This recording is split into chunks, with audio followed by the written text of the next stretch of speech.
those of you who have seen all those photos of young women prancing around fields in floral dresses, but don't quite get the concept, cottagecore is a young aesthetic that popped up around January that idealizes the minimalism, simplicity, and handcrafted nature of pastoral life. It features a lot of floral and greenery motifs, earth tones, and feminine silhouettes. Essentially, hobbits. Like a lot of people, I've been cottagecore for years without even realizing it. I grow a garden, I compost, I thrift or sew most of my own clothing, I try to practice zero waste, and I even bake with my own sourdough starter.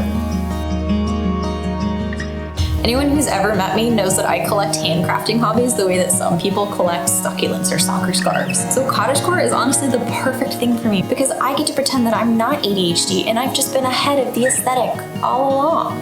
But seriously, I'm especially attracted to this movement because of the environmentally friendly nature of most of its core tenets. Cottagecore emphasizes creating the things you need with your own hands, like canning jam from the berries you grew, or baking handmade pies, or wearing clothes that you sewed yourself. It also praises the reuse, repair, and upcycling of things you already own as a strategy of simplifying your own life and reducing the influence of the breakneck pace and constant consumerism of the outside world. I know what you're thinking. Cottagecore is a Tumblr aesthetic, it's not that deep. But it is. Let's consider the timing of the rise of this particular aesthetic and the building blocks it takes from the movements that came before it. Think back to January and what was happening in the world at the time.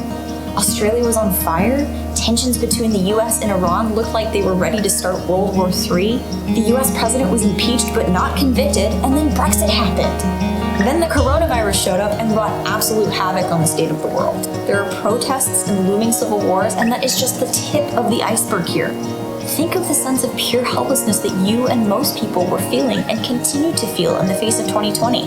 The chaos is so never-ending, it's just become a meme at this point. In that light, it doesn't seem so far-fetched that cottagecore sprang up as a direct reaction to the demands of our new realities. The confined spaces, the concrete jungles, the hyper-online reality of our new interactions, and the 24/7 grind just to get by. Throw in anxiety about climate change, and you have the perfect recipe for a new movement. But Grace, what does all this have to do with saving the planet? Well, to find out, we need to look at some of the movements that cottagecore was built on. There are many, many that we could go into, but I believe that there are just three main ones: cottage witchery, minimalism, and zero waste, or anti-consumption. The first, cottage witchery, is a very similar visual aesthetic.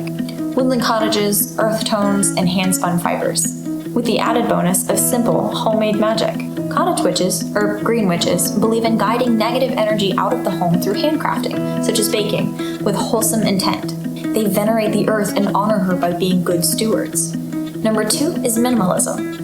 It's been around for a long time. We all remember when Marie Kondo and capsule wardrobes were a big thing. But setting aside the bits that got co-opted by capitalism, minimalism is, at its core, about simplifying your life and gaining control by decluttering your home and your mind. Proponents of minimalism practice mindfulness and seek to cherish time and experiences with loved ones over material possessions.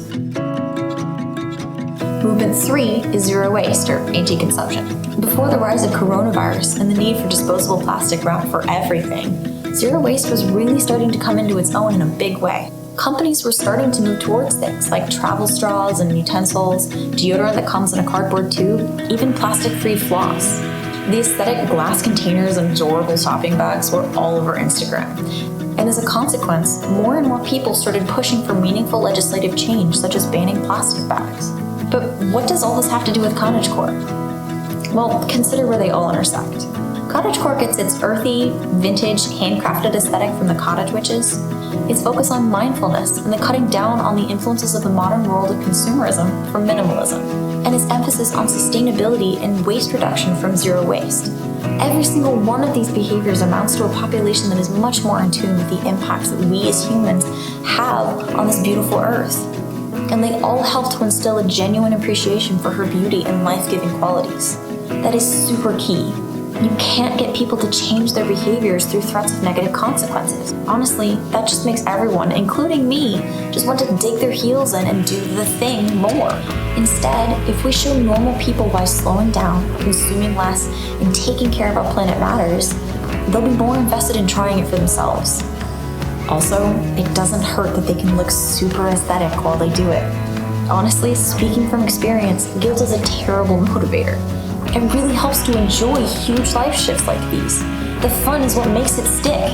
Inspiring people by example leads to a snowball effect that will change consumption habits, then company practices, and eventually government policies. If it's fashionable to care about the planet and preserve her for future generations, then it will become mainstream. And if it becomes mainstream, things like carbon taxes and reforestation won't seem so daunting. Cottagecore is the essence of good stewardship of the earth we live on. Ralph! Lay down. Thank you. To paraphrase a quote from the zero waste community, we don't need one person to do cottagecore perfectly. Ralph, I swear to God. Lay down, please. Thank you. That's a horrible person. To paraphrase a quote from the zero waste community, we don't need one person to do cottagecore perfectly. We need millions of people to do it imperfectly.